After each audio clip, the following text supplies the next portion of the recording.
안 하시네요. 담백하신 분인 것을 오늘 알았습니다. 목사님 방에 올라갔더니 깨끗해요. 이 성품이 반영되어 있구나 하는 생각을 하면서 참 좋다 이렇게 느꼈습니다. 제가 여러분께 안녕하세요 하고 인사한 까닭이 있는데요. 히브리인들은 만날 때마다 샬롬 하고 인사를 하죠. 샬롬을 번역하면은 평화 혹은 평안이 되겠습니다. 그러나 샬롬이라고 하는 단어가 담아내고 있는 의미를 다 담지 못합니다. 가장 가까운 게 있다면 안녕입니다. 우리가 안녕하다고 하는 것은 몸과 마음도 건강해야 하고 또 배도 고프면 안 되고 자식이 속썩여도 안 되고 이웃들과 싸워도 안녕하지 못한 거고, 그러니까 삶이 전반적으로 안식을 누리고 있는 상태가 안녕이고 그게 곧 샬롬이라고 얘기하는데, 그래서 저는 여러분들에게 안녕하시기를 그렇게 빌고 있는 것입니다. 사실 이제 이런 형태의 집회가 굉장히 좀 애매한 지점이 있습니다. 왜 애매하다고 하냐면 주일날 한 25분 설교해 주세요 그러면 거기에 맞는 설교를 합니다. 또 한 5번 설교할 기회가 있다든지 혹은 7번 설교할 기회가 있다고 한다면은 시리즈로 이제 해나갈 수가 있습니다. 근데 묘하게도 2번 설교를 하라고, 이런 경우는 이제 매우 드문 그런 경우이기 때문에 이게 어느 지점에서 이게 얘기를 잡아나가야 돼 하는 고민이 좀 있는 게 사실입니다. 그러나 어쨌든 우리가 예수 믿는 사람들이기 때문에 우리가 믿는 예수님이 어떤 분인지 이 얘기를 그냥 조금 건드리는 정도로 오늘과 내일 여러분과 함께 이야기를 나누려고 합니다. 요즘 이제 어디 가나 그런 얘기 합니다만은 제가 은퇴한다는 소식은 이미 작년부터 공표를 했기 때문에 많은 분들이 알고 있고, 그래서 사람들이 짐짓 저를 떠보기 위해서 은퇴를 앞두고 마음이 어떠십니까? 이렇게 질문을 이제 합니다. 그러면 제가 그 연우 목사님들 같으면은 이렇게 대답해야 합니다. 하나님의 은혜로 오늘까지 내가 왔고 그래서 감사할 것밖에 없습니다. 뭐 이렇게 얘기해야 할 텐데 저는 도저히 그렇게 얘기할 용기는 없고, 그래서 물론 제가 감사함이 없다는 얘기는 아닙니다.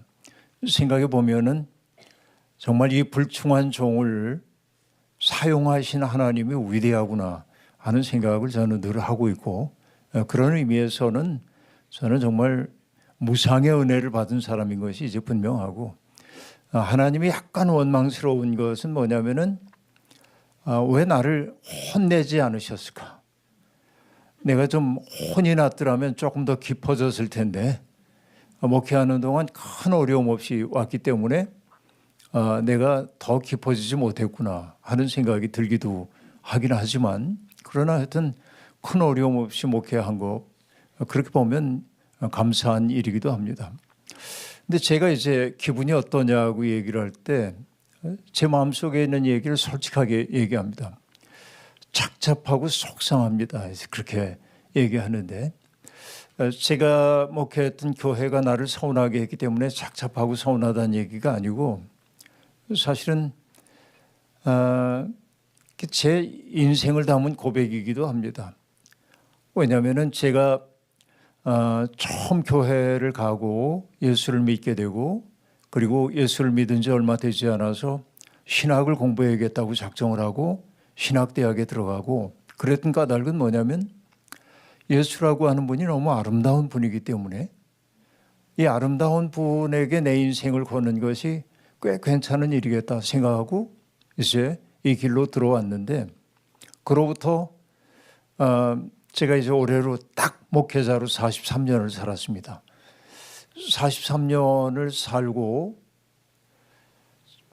오늘의 제 심정은 그렇게 아름다운 예수님이 한국 교회에 의해 그렇게 추하게 소비되고 있는 사실이 너무나 가슴이 아파서, 오늘날 한국 교회를 구성하고 있는 많은 사람들이 나는 예수를 잘 믿는다고 얘기하는데 제가 보기에는 예수 아닌 분을 예수님인 줄 알고 지내는 경우가 너무 많은 것 같아서 그게 아프고 속상하고 괴로워요. 이게 아주 솔직한 심정입니다. 여러분, 흔히 이제 제가 늘 좋아하는 비유가 하나 있는데, 우리가 이제 복숭아 하나를 사면은 복숭아가 여기에 있다고 여러분 한번 상상을 해보세요. 여기 복숭아가 있는데 내가 복숭아를 산 까닭이 뭐냐면, 이렇게 과일 가게 옆을 지나가고 있는데 그 조명이 잘 돼 있는 그 진열대 위에 복숭아가 놓여 있는데 그 빛깔이 노랗고 붉고, 그 빛깔을 보는 순간 과거에 그 복숭아를 먹었던 기억이 내게 있고 침이 고이고, 그죠? 얼마나 맛있을까 하는 생각이 들어서 복숭아를 삽니다. 내가 그 복숭아를 구매하도록 했던 것은 뭐냐면 그 껍질의 아름다움입니다. 그렇죠. 그런데 우리는 복숭아를 먹을 때 우리 그 농산물에 농약들이 많이 있다고 보기 때문에 대개는 껍질들을 벗기죠. 그러니까 최초에 내 마음을 끌었던 껍질은 먹을 때는 벗겨버리고 만단 말이죠. 근데 인생 사는 게 꼭 그렇더라 하는 얘기입니다. 우리도 어떤 사람과 처음 만나서 인사를 나눕니다. 안녕하세요. 악수를 하면서 저는 누구입니다 하고 얘기하죠. 남자들은 만나면은 일단 계급을 정해야 하기 때문에 학번이 어떻게 되시죠? 뭐 이런 거부터. 그것도 잘 안 맞으면 군대 갔다 오셨어요? 뭐 군번이 저는 몇인데 뭐 이렇게 슬그머니 해서 이제 계급 관계를 따져보고, 그러니까 거칠게 얘기하면 수컷들은 패킹 오더를 정해야 쪼아먹는 순서를 정해야 이제 평안해지기 때문에 이제 그런 거 이제 하죠. 자꾸만. 근데 여러분, 우리도 그렇습니다. 어떤 사람 만나서 악수를 나누고 이렇게 대면을 했는데 알고 보니까 뭐 이 사람이 명문대학을 나왔다든지, 근데 명문대학을 나왔다는 소리를 알지 못할 때는 내가 약간 좀 뭐 별거 없어 보이네 그랬는데, 그 사람의 스펙을 아는 순간 갑자기 그를 바라보는 나의 눈빛이 달라지고, 여러분 그래요 안 그래요? 사람이 다 그렇게 되어 있습니다. 그게 전부 뭐냐? 껍질이에요. 복숭아로 얘기하면은. 근데 우리가 살아보지만은 오랫동안 지속적인 관계를 유지하다 보면 그 사람이 가지고 있는 껍질은 별로 의미가 없어요. 살아보니까 그래요. 그 사람이 제 아무리 똑똑하고 그 사람이 제 아무리 뭐 스펙이 좋다고 그래도 함께 오랜 세월을 함께 가기 위해 필요한 것은 스펙이 아니더라고요. 그 사람의 품성이 어떠한가, 사람들을 대하는 그의 태도가 어떠한가, 이런 것들이 훨씬 더 중요하죠. 그 속에서 나는 그와 더불어서 행복감을 느끼기도 하고 만족감을 느끼기도 하는 것이죠. 그게 바로 복숭아로 얘기하면은 과육이란 말이죠. 우리에게 중요한 것은 그런 인격의 향기 같은 거란 말이에요. 그런데 여러분, 여기 가만히 생각해 보세요. 우리가 예수 그리스도라고 하는 분을 안다고 얘기하는지 몰라도 정말 우리가 예수를 아는가? 우리는 알고 있죠. 2000년 전 팔레스타인 땅에서 태어나셨고 33년을 살다가 본디오 빌라도에게 고난을 받으시고 십자가에 처형을 당하시고 사흘 만에 다시 부활하셔서 하늘에 오르신 분, 그리고 다시 오실 분, 그렇죠. 그리고 예수 그리스도께서 하셨던 말씀들, 산상수훈의 말씀, 하나님 나라 비유에 대한 말씀 우리가 알아요. 제법 많은 정보를 알고 있습니다. 그럼 여러분, 그거로 우리가 예수를 알았다고 얘기할 수 있을까요? 그거는 안 게 아닙니다. 그건 정보일 뿐입니다. 누구라도 정보를 알고 있을 뿐입니다. 예컨대 여기에 서 있는 분들, 여러분들이 제게 이제 묻는 거예요. 김기성 목사, 당신의 삶을, 시간이 없으니까 5분 동안 얘기해 주세요. 그러면 제가 이제 근 70년을 살았는데 제가 살아온 근 70년의 세월을 5분 동안 요약을 하려면은 어떻습니까? 저는 고향이 충남 당진이고요. 어머니 아버지가 농사 짓는 분이셨어요. 아버지는 1913년생이고요. 어머니는 1915년생이시고 제가 팔남매 중에 막내입니다. 그렇게 얘기하고 제가 초등학교 4학년 때 시골에서 서울로 유학을 왔어요. 중학교 입학시험 준비하려고. 그런데 재수가 좋은 건지 나쁜 건지 저는 중학교 무시험 1회입니다. 이렇게 그러면서 저는 집안이 또 나중에 어려워서 인문계 고등학교를 가지 못하고 공고를 갖고 기계과 출신이고 취직을 했었고 그리고 취직했다가 공장 다니다 나와서 대학 가겠다고 마음먹었다 실패를 경험하고 그러다 어찌어찌 예수 믿게 돼서 이렇게 됐어요. 5분 동안 얘기했어요. 이 얘기를 여러분 다 듣고 김기성 목사에 대해서 다 안다. 그렇게 얘기하면 됩니까? 아니죠. 제가 한 이야기보다 뭐예요? 안 한 이야기가 훨씬 더 많잖아요. 그렇잖아요. 그래서 저는 성경 텍스트를 얘기할 때도 뭐라고 얘기하냐면 성경 텍스트는 매끈한 텍스트가 아니라 주름이 많은 텍스트다. 그래서 뭐냐, 우리 뇌가 주름이 많이 있는 것처럼 이 뇌 속에 정말 우주의 역사가 담겨 있거든요. 뇌 속에. 그것처럼 성경 속에는 드러난 이야기보다는 드러나지 않은 이야기가 훨씬 더 많이 있습니다. 그런데 그 드러나지 않은 이야기는 어떻게 할 수 있냐면 짐작할 수 있을 뿐이지만은 함께 지내봐야 아는 거예요. 그죠? 그러니까 우리는 내가 교회를 교회를 50년 다녔어요. 또 교회 직분이 뭐예요? 하고 얘기하면 그건 전부 복숭아로 얘기하면은 껍질입니다. 오래 다니셨군요. 이 교회의 전통이시네요. 대단하죠. 그 교회의 스펙이 대단해요. 제가 장로입니다. 제가 안수 집사입니다. 대단하시네요. 그럽니다.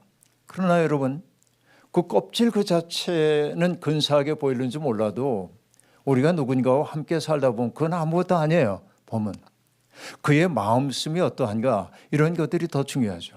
그래서 예수를 안다고 하는 것도 역시 마찬가지입니다. 예수의 마음이 알아지기 시작해야 돼. 내가. 그래서 여러분 믿음을 얘기할 때 우리가 흔히 믿음을 4가지로 설명을 한단 말이에요. 그게 뭐냐면 faith as assunsus라고 한 말이 있는데요. 이 라틴어인데 뒤에 나오는 얘기는 assunsus라고 하는 것은 동의로서의 믿음입니다. 여기 계신 이상범 목사님께서 여러분들에게 기독교에 대해서 가르쳐 줍니다. 장로교의 교리가 뭔지에 대해서 가르쳐 주십니다. 여러분 고개 끄덕끄덕하면서 저도 거기에 동의합니다. 저도 그렇게 믿어요. 라고 얘기해요.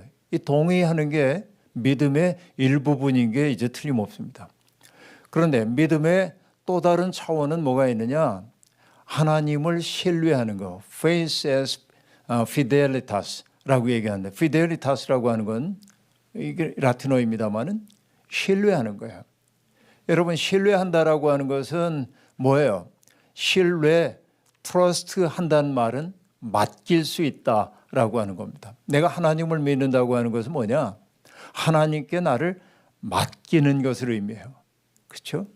여러분 우리가 처음에 수영 배울 때 강사가 맨 먼저 하는 얘기가 뭐냐면 물에다가 몸을 맡겨야 돼요. 힘 빼세요. 그러는데 잘 안 되죠.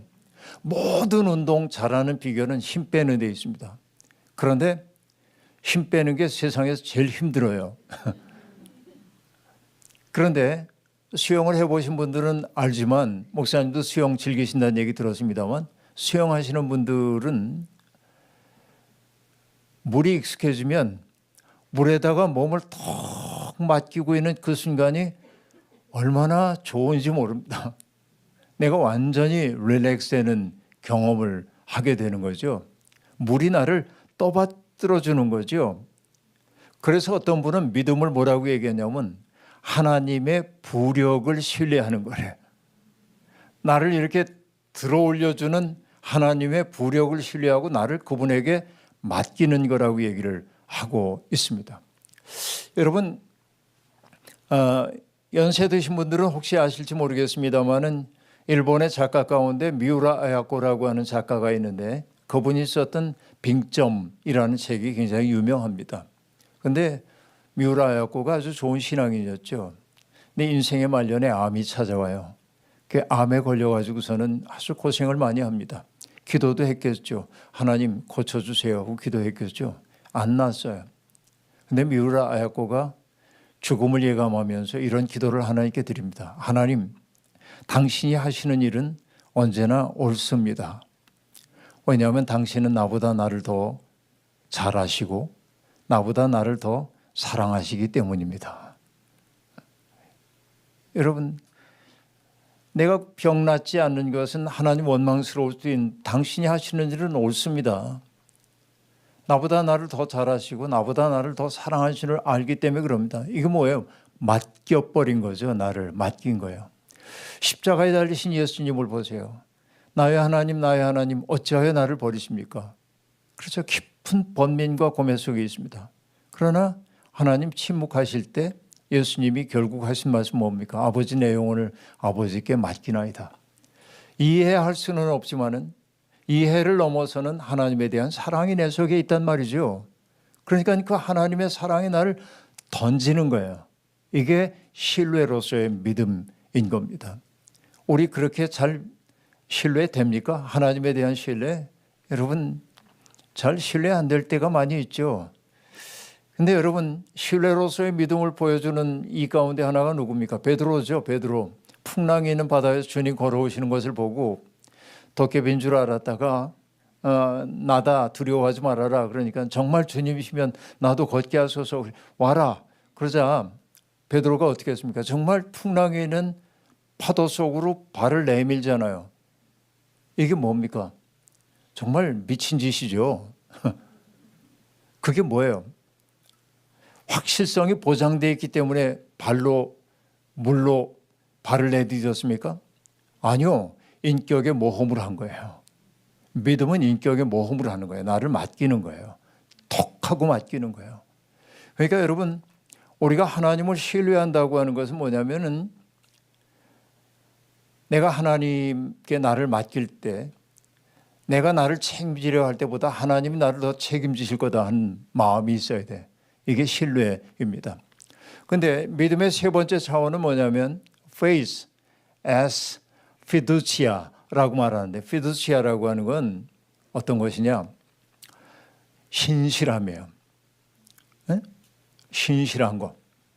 그건 뭐냐? 여러분, 내가 누군가와 약속을 하면 그 약속을 지켜야 하잖아요. 그죠? 제가 여기 오늘 화랑대역에 6시 30분에 오기로 해서 딱 6시 30분에 도착을 했는데 여기에 약속한 거 지키는 거죠. 이건 아무것도 아니지만은 여러분, 하나님이 그 백성들과 언약을 맺으셨어요.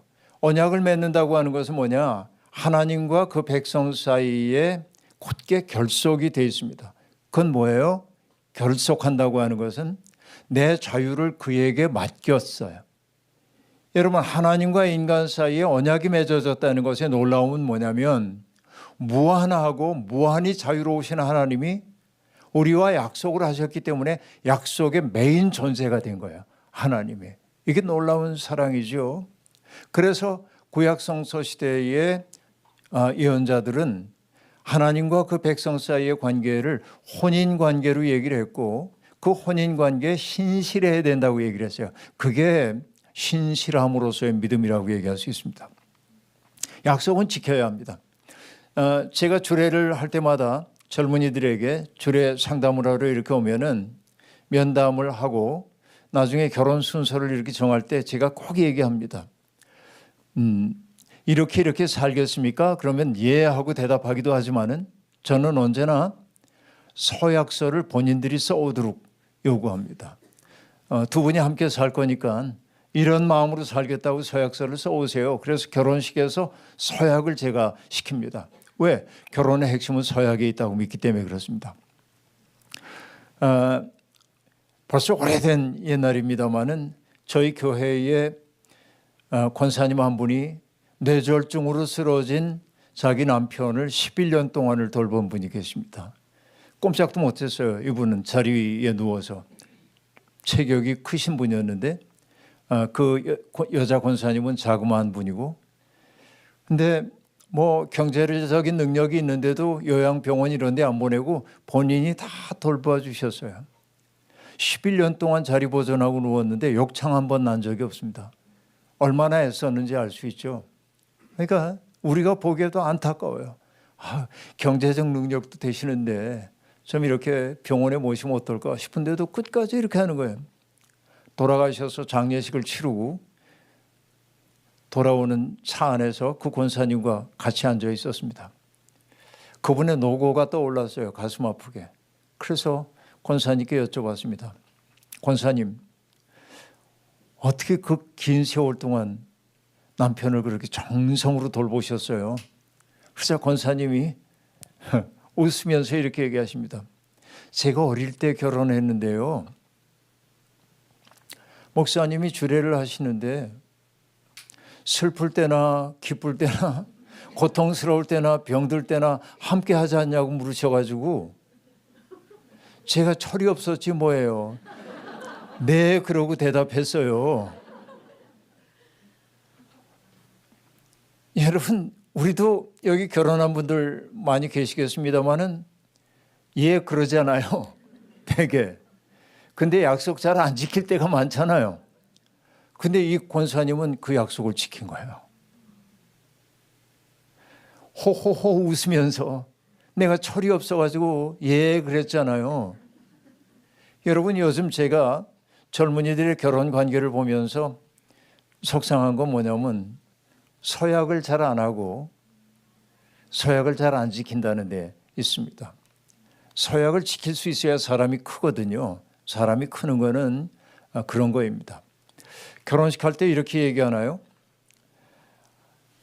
당신의 미모가 지속될 때까지만 사랑하기로 당신의 연봉이 뭐 몇천 이하로 떨어지지 않을 때까지만 우리의 관계를 지속하겠습니다. 이렇게 안 하잖아요. 당신에 대한 사랑의 감정이 내게 남아있을 때까지만 내가 결혼 관계를 유지하겠습니다. 그러지 않잖아요. 옛날식의 표현 꽤 괜찮아요. 검은 머리 파뿌리 되도록 뭐 이런. 근데 약속하는 거예요. 우리는 약속하고 지켜가는 거예요. 이게 신실함이에요. 그러니까 하나님과 우리 사이에 맺어진 것도 똑같습니다. 여러분, 하나님과 이스라엘 사람들이 시내산에서 언약을 맺을 때 하나님이 모세를 불러가지고 당신의 뜻을 다 얘기하면서 백성들에게 내 뜻을 알리라고 얘기합니다. 그리고 너희가 다 공감하면 나는 너희의 하나님이 되겠고 너희는 내 백성이 될 것이다. 백성들이 그렇게 하겠다고 합니다. 그래서 언약이 맺어졌어요. 하나님은 신실하셨어요. 하나님은 신실함과 인자함을 가지고 그 백성들을 돌보셨습니다. 근데 백성들은 어떻게 했습니까? 신실하지 않았어요. 그걸 신실하지 않음을 예언자들은 뭐라고 얘기합니까? 간음이라고 얘기했어요. 왜? 하나님과 그 백성 사이에 결혼 관계처럼 이해를 했기 때문에 그렇습니다. 우상 숭배하고 한 것을 간음이라고 얘기를 했단 말이죠. 자, 이게 신실함으로서의 믿음이에요. 우리도 하나님께 신실해지요. 그 다음에 faith as visio라고 얘기하는데 visio라고 하는 건 비전이에요. 바라봄입니다. 그러니까 믿음이라고 하는 건 뭐냐? 내 눈으로 사람들과 세상을 바라보는 것이 아니라 예수 그리스도의 눈으로 세상을 바라보기 시작하는 게 믿음이에요. 여러분, 이게 참 중요합니다. 잠시 후에 얘기를 해나가려고 합니다마는 저는 요한복음에서 예수님이 하신 말씀이 참 좋습니다. 어떤 말씀이냐면 주님은 이렇게 말씀을 하셨습니다. 요한복음 10장에서는 내가 이 세상에 온 것은 양들로 하여금 생명을 얻고 또 얻어 풍부하게 하기 위해 왔다라고 얘기해서 주님은 당신의 소명이 누군가에게 생기를 불어넣고 누군가가 살만 나도록 하는 게 내가 온 까닭이라고 이해를 했어요. 난 이 이해가 정말 중요하다고 생각해요. 또 하나는 이렇게 얘기합니다. 아버지께서 내게 이끌어 주신 사람 가운데 하나도 잃어버리지 아니하고 마지막 날에 다시 살리는 게 내 소명이라고 얘기합니다. 저는 여기에서 기독교인들의 태도가 나타나야 한다고 봐요. 자, 예수님은요, 자기 앞에 현존하여 나타난 사람 하나하나를 누구로 여겼냐면 아버지께서 내게 이끌어 주신 사람으로 여겼어요. 예를 들어 봅니다. 여러분, 여러분이 존경하는 분이 어떤 분인지 모르겠는데 저도 존경하는 분이 있는데 어떤 사람이 나한테 와가지고서는 소개장을 주는 거예요. 내가 가장 존경하는 분의 소개장을 가지고 왔어요. 그러면 여러분 내가 그 소개장을 보고 이 사람 홀대할 수 있습니까? 그럴 수 없죠. 이 사람에게 그를 소개해 준 그분을 대한 것처럼 해야 하잖아요. 그러니까 예수 그리스도는 자기와 만나는 사람 하나하나를 하나님이 내게 이끌어 주신 사람으로 여겼다는 거예요. 이게 요한복음의 핵심이에요. 그러니까 여러분 병든 사람도 예수님 앞에 옵니다. 귀신 들린 사람도 예수님 앞에 있습니다. 가늠하다 잡혀온 여인도 예수님 앞에 있습니다. 그런데 그들 하나하나를 예수님은 뭐로 여겼어요? 아버지께서 내게 이끌어 주신 사람. 그러면 그 사람을 그렇게 내가 여긴다고 한 말의 의미는 뭘까요? 내가 그를 함부로 할 수 있을까요? 함부로 할 수 없습니다. 무시할 수 있나요? 냉소할 수 있나요? 그렇죠? 모욕을 가할 수 있나요? 그럴 수 없습니다. 기독교인들은 누군가를 모욕하면 안 돼요. 누군가를 함부로 대하면 안 돼요. 어떤 사람도. 우린 그런 자격이 없어요. 아니 내가 누군가를 모욕하고 함부로 대하고 냉소하고 멸시한다고 한다면 여러분 알아두세요. 우리가 예수와 무관하기 때문에 그런 거예요. 그러니까 오늘의 기독교인들이 한국의 기독교인들이 잘 믿는다고 하는 사람일수록 누군가를 혐오하고 냉소하고 미워하고 이런 걸 보면 제가 가슴이 너무 아픈 까닭이 그런 데 있는 거예요. 우린 그럴 자격이 없어요. 그러니까 뭐냐면 영성이 깊어진다고 하는 건 다른 거 아니에요. 내가 사람을 바라보는 눈빛이 내가 이웃들을 대하는 나의 마음이 예수 그리스도의 시선을 닮아야 돼. 그게 비전으로서의 믿음이에요. 내 눈이 예수를 닮아야 한다 하는 얘기죠. 그런데 여러분 동의로서의 믿음에 반대되는 것들은 어떤 것일까요? 동의하지 않는 거죠. 나는 불신, 난 그건 믿을 수가 없어. 이게 이제 반대말입니다. 또 신뢰로서의 믿음에 대한 반대말은 뭘까요? 신뢰하지 못하는 거, 의심하는 거이죠. 의심하는 거 그런 거예요. 그리고 의심하는 것과 더불어서 뭐냐면은 두려워하는 거예요. 두려워하는 거. 또 신실함으로서의 믿음에 반대되는 것들은 어떤 것일까요? 그것은 아까도 얘기한 것처럼 우상 숭배하는 거. 나는 우상 숭배 안 해요. 그러는지 몰라도 여러분 우상이라는 게 어떤 게 우상이겠어요? 다른 거 아닙니다. 우상은 내 마음속에 가장 깊은 중심을 찾아야 할 분이 하나님이신데 하나님 아닌 다른 것이 내 마음의 중심을 차지하고 있다면 그게 우상이에요. 때때로 자식도 우상이 되고 남편도 아내도 우상이 되고 그렇죠. 나의 취미 생활이 우상이 되는 경우도 있고요. 그러나 뭐니 해도 현대인들의 우상은 돈입니다. 돈에 대한 관심이 가장 크기 때문에 그래. 여러분 제가 돈을 무시할까요? 존중할까요? 저는 돈을 무시해 본 적이 없어요. 지금도 돈이 많았으면 좋겠어요. 왜냐하면 뭐 호의호식하려고 그러는 게 아니고 제가 가끔 그런 탄식을 할 때가 있습니다. 뜻이 있는 사람은 돈이 없고 돈이 있는 사람은 뜻이 없고 그런 것 같아요.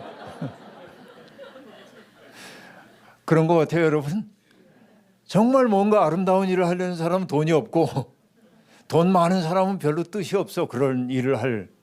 이게 참 역설적인 세상인데 그런 의미에서 저는 뜻은 있는데 돈은 별로 없으니까 돈이 좀 많으면 좋겠다 그 생각 들 때가 있습니다. 근데 여러분 뭐 돈은 누구나 다 좋아하죠. 그래서 여러분 아시는 러시아 문학가 도스토옙스키 같은 사람은 시베리아 유형 생활을 경험했거든요. 도스토옙스키가 페트라스키라고 하는 그 사건에 연루돼 가지고 처형대 앞에 서가지고선 눈 가리고 거총 그러고 이제 발작으로 죽는 거예요. 그때의 공포 때문에 이 도스토옙스키는 그 뇌전증 증상을 앓게 되는데 그게 선천적인 건지 아니면 가능성이 있었는데 그 경험 때문에 나온 건지 모르지만 종종 그런 경험을 이제 하게 되는데, 그리고 시베리아 유형 가가지고서는 정말 온갖 흉악한 범죄자들과 함께 유배지에서 강제 노역을 하며 지내게 되었습니다. 그때의 경험을 담아두고 쓴 책이 죽음의 집의 기록이라고 하는 책이 있는데, 거기에서 도스토옙스키가 하는 얘기가 뭐냐면 인간은 어디에서나 적응한다. 최악의 조건 속에도 적응한다. 그런데 인간을 파괴시키는 가장 파괴적인 건 뭐냐면 무의미한 일을 반복하게 하는 게 인간을 파괴한다는 거예요. 여기 땅 파라고 그래서 다 팠더니 그냥 묻으래요. 이 일을 몇 번 하면 인간은 황폐하게 된다는 겁니다. 땅 파고 장독이라도 묻으면 괜찮은데 그 노동 견딜 만한데 무의미한 일을 반복하는 게 인간을 황폐하게 하더라, 그런 얘기를 해요. 그리고 여러분, 이 작가들은 역시 다른 게 그 유형지에 유형 온 사람들을 하나하나 관찰합니다.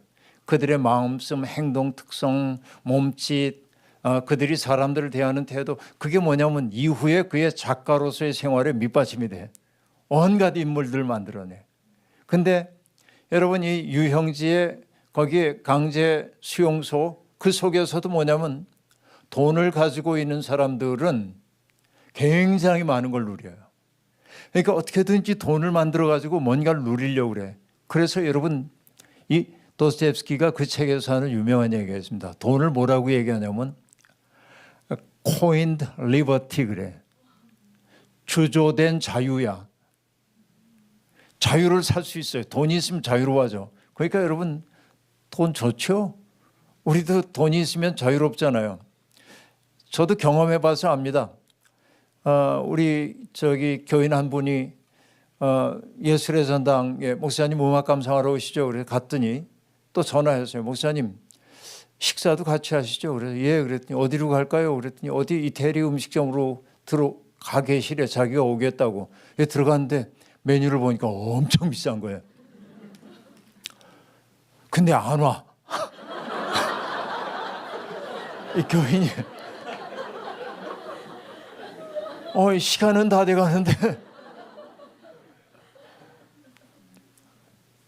그분이 뭐냐면은 외국에서 비행기를 타고 지금 와서 비행장에서부터 여기 와서 밥 먹고 들어가려고 그랬는데 비행기가 연착을 한 거예요. 그래서 비행기에서 내리자마자 이 식당에 전화를 해가지고 결제를 하고 목사님 잡세요. 그러니까 내 마음이 평안해져. 근데 내 주머니에 돈이 두둑하면 뭐 안 와도 내 돈 내고 먹으면 되지. 그게 뭐냐면 코인드 리버티야. 돈이 있으면 자유로워져. 근데 여러분, 그 20세기에 나치의 박해를 피해 가지고서는 뭐 피레네 산맥을 넘다 자살로 생을 마감한 발터 베냐민이라고 하는 사람이 있는데, 그 사람은 돈을 뭐라고 얘기하냐면 인간에게 유사 전능성을 준다. 돈이 있으면 자기가 전능한 존재가 된 것처럼 느끼게 만든단 말이죠. 그러니까 다 돈 좋아해요. 돈이 최고야 그러잖아요. 그래서 돈이 우상이라는 거예요. 여러분, 하비 콕스라고 하는 분은 그렇게 얘기합니다. 우리 시대의 우상은 출세다. 출세를 위해 못할 일이 없어. 그러니까 여러분, 우리가 하나님을 신실하게 믿는다고 하면서도 실제로는 하나님 잘 안 믿고 하나님 아닌 다른 것들 믿을 때가 있죠. 그것을 성경은 뭐라고 한다고요? 간음이라고 한단 말이지. 간음이라고 한다. 그리고 여러분, 예수를 믿는다고 하는 사람들이 아까도 얘기한 대로 예수님의 눈으로 다른 사람들을 바라보기 시작해야 하는데, 그러지 못하고 자기의 욕망의 눈으로 누군가를 바라보고 함부로 사람들 대, 이게 뭐냐면 사람들을 막대하는 거, 이런 게 불신이에요. 어떻게 보면. 자, 그런데 우리는 일반적인 세상의 모습이 그런 세상에 지금 살고 있는데, 예수를 믿는다고 하는 것은 뭐냐? 그런 세상의 흐름을 거슬러서 새로운 질서 속에 들어가기로 작정한 사람이 되었다 하는 얘기예요. 그죠?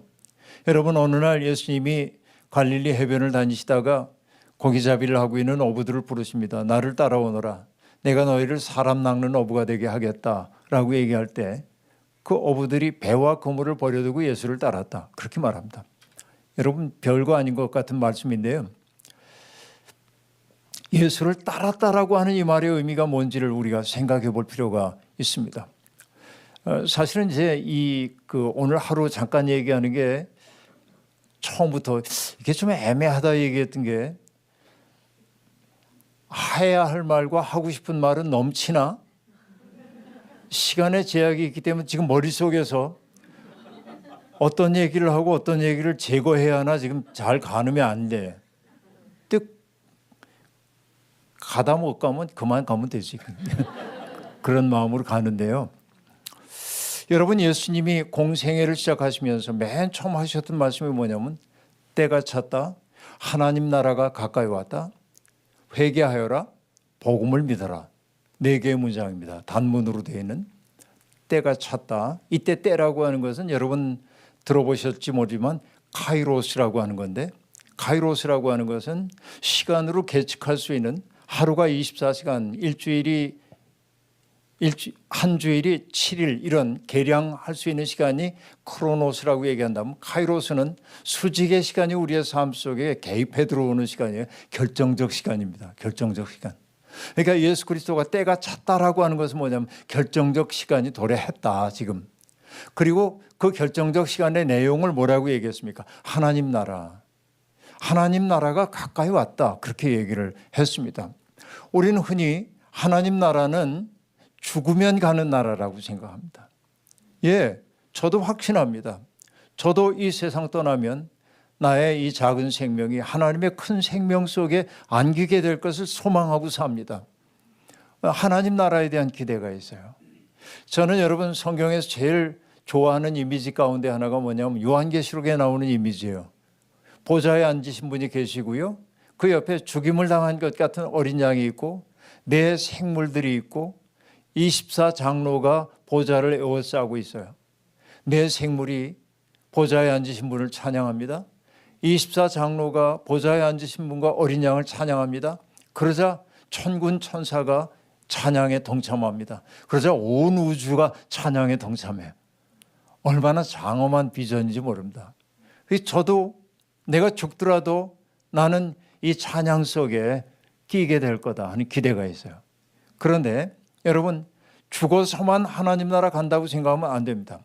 예수 그리스도가 하나님 나라가 가까이 왔다고 얘기할 때 하나님 나라라고 하는 것은 먼과 마주 세워져 있는 나라예요. 마주 세워져 있는 나라. 뭔지 아시겠습니까? 로마 제국입니다. 로마 제국에 마주 세워진 게 하나님 나라예요, 지금. 자, 로마 제국의 논리는 뭐죠? 힘 있는 사람이 힘 없는 사람을 지배하는 게 당연한 것이 로마 제국의 논리입니다. 그렇죠? 제국의 논리는 그러합니다. 힘 있는 사람이 힘 없는 사람을 지배하는 거예요. 그게 당연해요. 우리 사회도 똑같습니다. 제국의 논리입니다.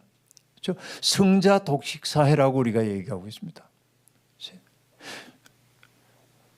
이 승리자와 패배자를 갈라놓고 있는 게 우리 사회의 모습이기도 합니다. 그러니까 승리를 거둔 사람이 많은 목 가져가는 게 당연하다고 생각을 합니다. 그런데 예수 그리스도는 그 로마 제국이 갖고 있는 그 논리와 전혀 다른 논리를 갖고 세상을 바라보고 있는 것이죠. 그래서 예수님은 제자들에게 어떻게 말씀하셨습니까? 이방인의 집권자들은 너희를 강압적으로 다루고 은인 행사를 하기를 좋아하지만 너희는 그러면 안 돼. 으뜸이 되려고 하는 사람은 모든 사람이 종이 되어야 한다고 얘기합니다. 하나님 나라가 뭐냐? 자, 여기 이방인의 집권자들은 자기 힘 가지고 다른 사람들 지배하려고 그러고 은인 소리 듣기 좋아하고 이게 로마 제국의 논리예요. 그런데 하나님 나라 논리라고 하는 건 뭐야? 으뜸이 되려는 사람은 가장 낮은 자리에서 섬겨야 돼. 이게 하나님 나라라는 거예요. 그 나라가 지금 예수 그리스도와 더불어서 이 세상에 왔다는 거예요. 이거는 세상의 거대한 흐름을 거스르는 흐름이란 말이에요. 그렇죠? 여러분, 플라톤의 국가정체라고 하는 책에 보면은 그 국가정체에서 트라시마코스라는 사람이 나오는데 정의에 대한 이야기를 하다가 뭐라고 얘기하냐면 정의는 강자의 편익이다 그런 말을 한단 말이에요. 강한 사람 멋대로 하는 게 정의야. 그게 로마식의 정의예요. 그리스식의 정의였습니다. 그러나 소크라테스는 그렇게 안 보죠. 플라톤도 그렇게 보지 않는 거입니다. 자, 하나님 나라, 우리가 흔하게 하나님 나라하고 얘기하지만은 그 하나님 나라는 관념적인 나라가 아니에요. 로마 제국이 가지고 있었던 그 논리를 해체하는 논리라고 얘기할 수 있겠습니다. 이게 하나님 나라 논리입니다. 그 나라가 가까이 지금 왔다. 예수 그리스도의 인격과 더불어서 그렇게 말합니다. 자, 여러분 이렇게 질문을 하나 여러분께 하겠습니다. 여러분 이 사람은 누구일까요? 잘 들어보세요. 사람들은 그를 하나님의 아들이라고 합니다. 벌써 머리에 답이 떠올랐죠? 아직 답하지 마세요. 조금 더 가겠습니다. 사람들은 그를 평화의 왕이라고 합니다. 사람들을 그를 구원자라고 부릅니다. 사람들은 그를 주님이라고 부릅니다. 이 사람은 누구일까요?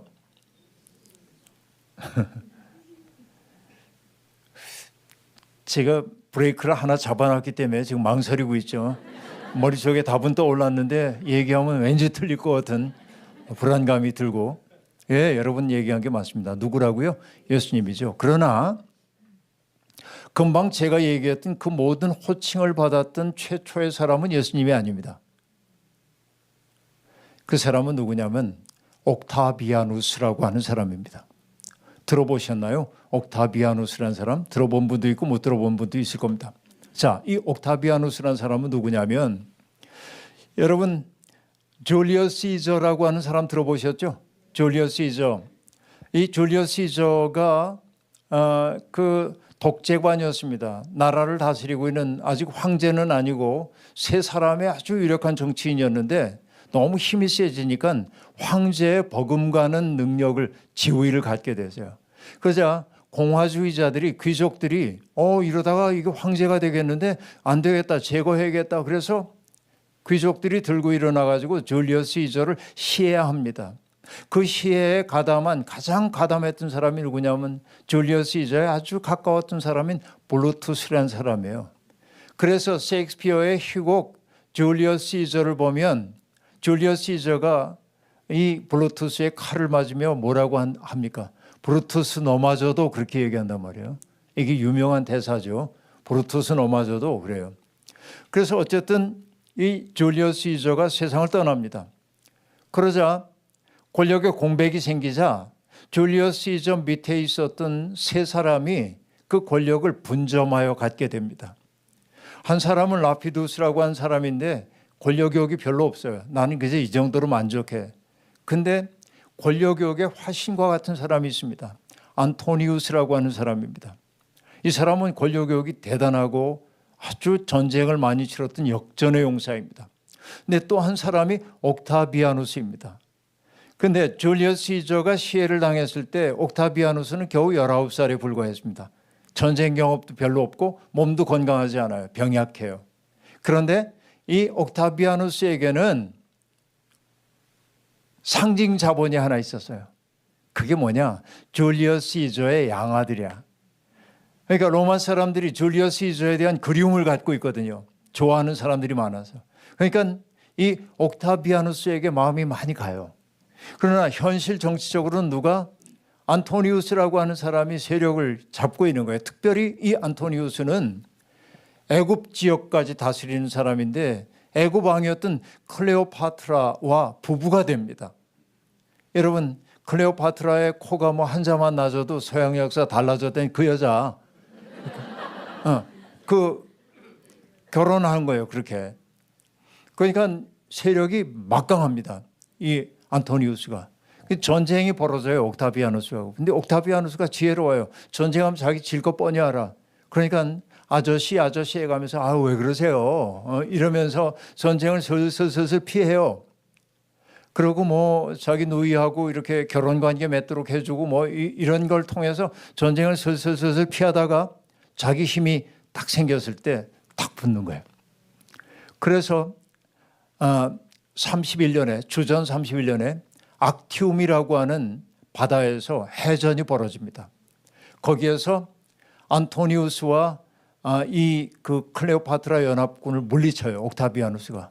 그래서 안토니우스가 도망가다가 자살로 생을 마감합니다. 그래서 누구의 천하가 되냐면 오랜 세월 동안의 내전이 끝났어. 옥타비아누스가 지중해를 내해로 거느린 그 넓은 로마의 영토의 주인이 되었어요. 그래서 사람들은 그를 뭐라고 불렀냐면 주님이라는 뜻으로 퀴리오스 그렇게 불러요. 주님이야. 여기 전체를 다스리는 주인이라는 뜻이에요. 그리고 이 옥타비아누스 때에 내전이 끝났잖아요. 오랜 내전 때문에 사람들이 죽고 그랬는데 내전이 끝나서 그리고 내전이 끝나자 바바리안들도 침입해 오지 못하자 그에게 뭐라고 붙였냐면은 평화의 왕 그렇게 붙인 거예요. 그리고 이방 민족들이 더 이상 로마를 침탈하지 못하도록 했기 때문에 뭐라고 했냐면 세이비어 구원자 그렇게 불러요. 그리고 신화를 만들어. 어떤 신화냐면 옥타비아누스가 알고 보니까 그 어머니는 인간 아무개이지만은 아버지는 아폴론 신이었어. 신화를 만들어요. 그래서 그를 Son of God, 하나님의 아들 그렇게 부르는 거예요. 그래서 1세기의 로마의 시인인 비질리우스라고 하는 사람이 아라파치스라고 하는 평화의 재단이라고 하는 이 재단의 비문을 쓰면서 이 옥타비아누스 얘기, 금방 제가 얘기했던 그 얘기를 다 써요. 그리고 뭐라고 얘기하냐면 그래서 옥타비아누스가 태어난 몇 년 몇 월 며칠을 복음의 시작이라 한다 그래. 복음, 유앙겔리온 헬라어로 그렇게 되어 있어요. 많이 듣던 얘기죠. 근데 여러분 보세요. 복음서 가운데 맨 먼저 기록된 복음서가 마가복음서이거든요. 마가복음 1장 1절이 어떻게 된 줄 아세요? 하나님의 아들 예수 그리스도 복음의 시작이라 그렇게 되어 있어요. 자, 하나님의 아들 예수 그리스도 복음의 시작. 그건 누구에게 귀속됐던 단어들입니까? 옥타비아누스입니다. 옥타비아누스가 누군지 모르시겠다고요? 네. 원로원은 옥타비아누스가 로마를 구했다고 해서 그에게 영예로운 호칭을 부여합니다. 그 호칭이 뭐냐? 위대한 자라고 한 뜻으로 아우구스투스입니다. 성경에 가이사 아구스토라고 한 사람이 바로 그 사람입니다. 그러니까 여러분 아우구스투스가 로마의 초대 황제입니다. 그러니까 로마의 초대 황제에게 붙여진 모든 단어들이 바로 주님, 하나님의 아들, 평화의 왕, 구원자예요. 그러니까 그게 좋아 보이니까 아우구스투스 이후의 황제들은 전부 그 칭호를 탐합니다. 그런데 그 로마에 의해 죽임을 당한 예수님에게 복음서의 기록자, 특별히 마가가 1장 1절에서 1장 1절을 쓸 때 뭐라고 시작할까 그러다가 황제에게 귀속되고 있는 단어를 로마에 의해 죽임당한 예수 그리스도에게 다 갖다 붙인 거야. 여러분 이게 뭐예요? 혁명입니다. 그렇죠. 그러니까 우리가 성경을 그냥 읽으면 안 돼요. 이게 혁명이에요. 어마어마한 얘기입니다. 그러니까 아까 얘기한 대로 하나님 나라라는 게 로마 제국과 마주 세워졌다고 제가 얘기했죠. 그 까닭을 이제 아시겠죠. 그러니까 로마가 힘을 가지고 로마는 여러분 어마어마하잖아요. 지금도 유럽에 가보신 분들은 알지만은 유럽의 도처에 가보면 로마의 유적들이 다 있습니다. 원형극장 같은 거 남아 있고요. 그렇죠? 오데온이라고 하는 그 극장도 있고요. 그런 극장도 있고 개선문이 도시마다 있고요. 목욕 시설들이 있고요. 그리고 놀라운 게 뭡니까? 로마 도로지요. 모든 길은 로마로 통한다고 하는 그 도로가 지금도 여전히 있단 말이에요. 놀랍죠? 그런데 고대 세계의 사람들은 그 로마의 도로를 보고 경외감을 느낍니다. 로마가 돌을 쭉 깔았던 까닭은 뭡니까? 로마의 전차가 전천으로 달릴 수 있도록 하기 위해 비가 오든지 눈이 오든지 진흙바닥에 못 달리잖아요. 군대를 빠른 속도로 보내기 위해서 그런 도로를 만들었던 거고, 그러니까 자연을 극복하는 신적 존재로 로마가 등극하기 시작하는 거예요. 그러니까 거기에 다 경외감을 느낍니다. 압제를 당하면서도. 그러니까 그게 당연한 줄로 알고 있어. 근데 예수님이 하셨던 말은 뭡니까? 그거 당연한 거 아니야. 힘 있다고 사람들 함부로 하면 안 돼. 그러니까 힘 있는 사람이 가장 낮은 사람에게 섬김의 본을 보여줘야 돼. 그러니까 여러분 역사가 막 발전해 나갈 때는 뭐냐면 뒤처지는 사람들은 안 보고 앞만 보고 간단 말이에요. 이게 역사의 수레바퀴란 말이에요. 그런데 예수 그리스도는 어땠습니까?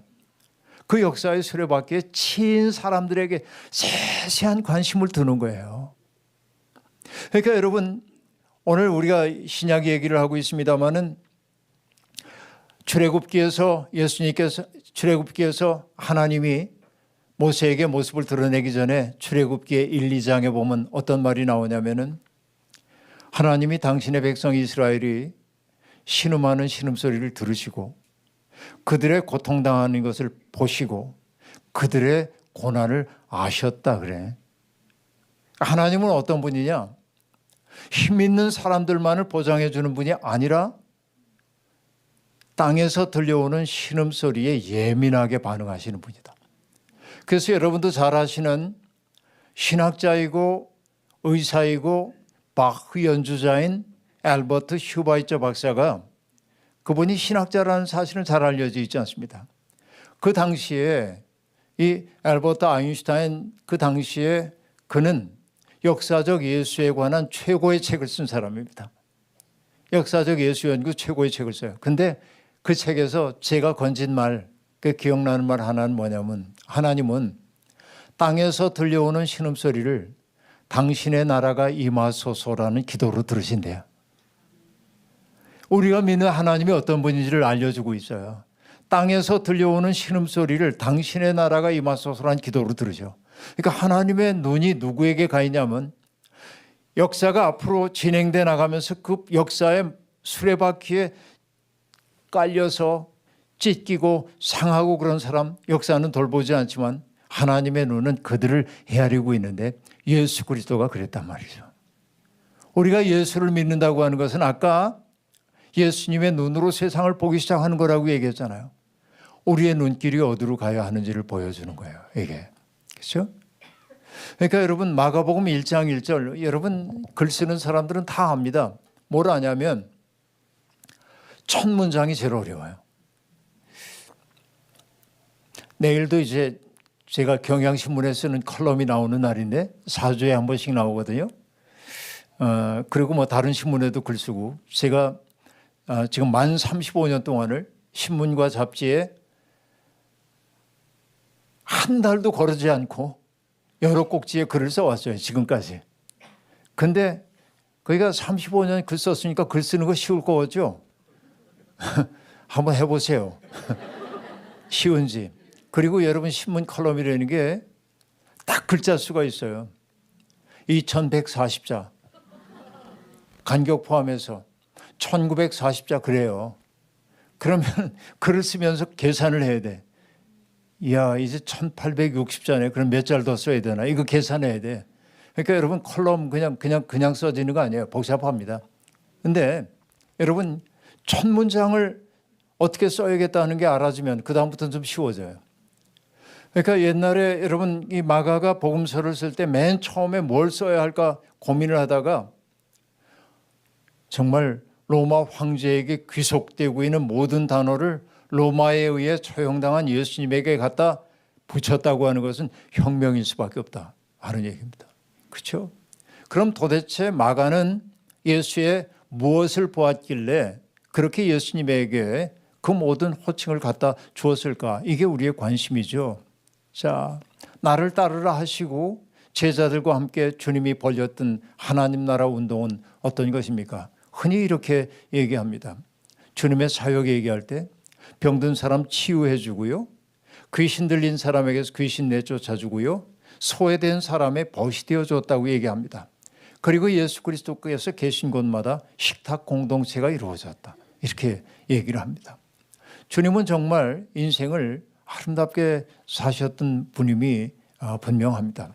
여러분 요한복음에 의하면 예수님의 첫 번째 이적이 뭐예요? 갈릴리 가나에서 혼인잔치에서 물을 포도주로 바꾼 사건이잖아요. 물을 포도주로 바꿉니다. 그 얘기는 뭡니까? 위기에 처해 있는 그 인간의 인생 속에 들어오셔서 그 위기를 오히려 더 빛나는 삶으로 바꿔주시는 게 예수의 생이라는 거죠. 이게 그 의미죠. 그러니까 여러분, 물이 포도주로 바뀐 거, 화학적 변화 일어난 거, 그거 진짜야 가짜야 이렇게 묻는 것은 성경의 문법을 전혀 모르는 얘기입니다. 그 말이 뭘 뜻하는지를 보여줘요. 그래서 여러분, 유명한 얘기 있잖아요. 영국 시인 바이런, 옥스퍼드 대학 다닐 때 시험 문제가 나왔는데 요한복음 2장에 나오는 갈릴리 가나의 혼인잔치 사건을 풀어서 설명하시오. 그래서 학생들이 열심히 쓰고 있는데 바이런 창밖만 이렇게 내다보고 있어요. 시간이 끝나가는데 교수님이 그랬대. 뭐 진짜인지 아닌지 모르겠지만 안 쓰냐고. 그랬더니 한마디 딱 쓰고 나갔어요. 그거를 A 학점 받았대요. 한마디로. 그게 뭔지 아십니까? 물이 주인을 만나자 얼굴을 붉혔다. 그러면 됐지, 그죠? 그 정도면 정말 끝내준 거죠. 근데 여러분, 결국 뭐냐? 어떤 사람의 생애 위기 속에 주님이 오셔서 그 위기를 더 빛나는 삶으로 바꿨다는 거죠. 그런데 그렇게 빛나는 삶으로 바꾸기 위해 했던 것이 뭐냐면 그 당시에 사람들을 옥죄고 있던 것이 외적으로 보면 로마의 지배이기도 했지만은 또 하나는 뭐냐? 유대교라고 하는 세력이었다 하는 얘기입니다. 유대교가 했던 일은 뭐죠? 사람들을 자꾸만 평가하는 거예요. 사람들을 자꾸만 어떤 틀 속에 집어넣어가지고 범주화하고 규정하는 거예요. 대표적인 게 어떤 것들입니까? 자, 제자들도 유대인들이었기 때문에 어느 날 예수님에게 이렇게 묻죠. 예수님, 날 때부터 앞 못 보는 사람을 두고 질문합니다. 이 사람이 앞을 보지 못하는 것은 이 사람의 죄 때문입니까? 아니면 조상들의 죄 때문입니까? 자, 이 질문 속에는 뭐가 전제되어 있습니까? 이 사람이 이렇게 앞을 보지 못하는 것은 누군가의 죄 때문이다. 그 누군가가 누구인지가 문제라는 거예요. 이미 그렇게 전제되어 있어요. 죄야, 이 사람이 앞 못 보는 건. 그러니까 뭐예요? 해석자가 되는 거예요. 고통받는 사람을 해석하는 사람이 되는 거예요. 이게 유대교입니다. 근데 예수님은 뭐라고 얘기하셨어요? 이 사람의 죄도 아니고 조상의 죄도 아니야. 이 사람을 통해 하나님 하시려는 일을 드러내려는 것이야. 그러면 하나님의 멋짐을 드러내기 위해서 이 사람 불행하게 만들었다는 얘기가 아니고 우리가 물어야 할 질문은 뭐냐? 누구의 죄 때문에 이 사람이 앞 못 보냐? 그 질문은 이 사람에게 하등의 도움이 안 돼요. 그렇죠. 고통당하는 그 사람의 입장에서 아무 도움이 안 돼요. 여기 신학적 논쟁 이 사람들 암만 해도 주님은 뭐 막바로 이 사람에게 도움이 되는 일이 뭔지, 이 사람을 어떻게 해주는 게 하나님 기쁘게 하는 일인지를 본단 말이에요. 그러니까 유대교라고 하는 사회적 세계가 했던 일은 뭐냐면 정결한 것과 부정한 것을 갈라놓고 이건 더럽다고 하고 이건 깨끗하다고 얘기해서 사람들을 갈라놓는 것이었어요. 척도를 가지고. 그런데 여러분, 나도 꽤 좋은 뜻을 가지고 사는 사람인데 내가 부정한 존재로 규정되어졌을 때 기분이 좋아요? 그럴 수가 없잖아요. 그렇죠. 근데 유대인들은 특별히 바리새파 사람이나 제사장들은 뭐냐? 규정을 하고 내가 권위자야, 내가 전문가야. 여기에 대해서는 나만한 사람이 없어. 그리고 탁탁 나눠서 자기는 꽤 괜찮은 쪽에 있는 것처럼 얘기해요. 이게 뭔지 아십니까? 자기의 의로움을 돋보이게 하기 위해서는 항상 죄인을 필요로 한 법입니다. 자기가 괜찮은 사람인 것처럼 보이기 위해서 항상 죄인을 만들기라도 하는 게 인간의 버릇입니다. 그러니까 여러분, 예수님 당시에 종교가 하고 있었던 일은 뭐냐? 누군가를 죄인으로 규정함으로 몇몇 사람들이 자기가 경건하다는 것을 보장받고 싶어 했어요. 그 속에서 사람들은 멍들어서 고통을 겪었던 거예요. 이게 가장 큰 문제라고 볼 수 있습니다. 그래서 여러분, 그것을 마커스 보그라고 하는 신학자는 뭐라고 말하냐면 거룩의 정치학이 지배하고 있었다. 거룩이라고 하는 것 가지고 사람들을 거룩이라고 하는 갈라내는 거예요. 그런데 그걸 거룩의 정치학, 그러니까 politics of holiness 그렇게 얘기하는데 마커스 보그가 얘기합니다. 예수님은 전혀 다른 척도를 가지고 사람들 대했대. 그게 뭐냐? politics of compassion입니다. compassion은 우리가 사랑이라고도 번역할 수 있는데 compassion의 뜻은 뭐냐면 아파하는 사랑입니다. 너의 고통을 나의 고통으로 삼는 거야. 예수 그리스도의 놀라운 점은 뭐냐면 여러분 유대교의 사회적 세계는 뭐였습니까? 정결한 것과 더러운 것 가르고 유대인과 이방인 가르고 남자와 여자 가르고 다 갈라서 여기는 더러워하고 규정을 했잖아요. 그런데 그러니까 이들은 접촉하면 안 돼. 근데 주님이 하셨던 일은 뭐예요? 유대교에 의해서 부정하다고 여겨지는 사람들과 꺼리낌 없이 접촉하셨단 말이에요. 여러분, 나 환자들과 접촉하는 건 내가 더러워지는 일이잖아요. 그 당시에 얘기하자면. 나병에 걸린 사람들은 어떻게 했습니까? 사람들이 격리된 장소에 있어야 했고요.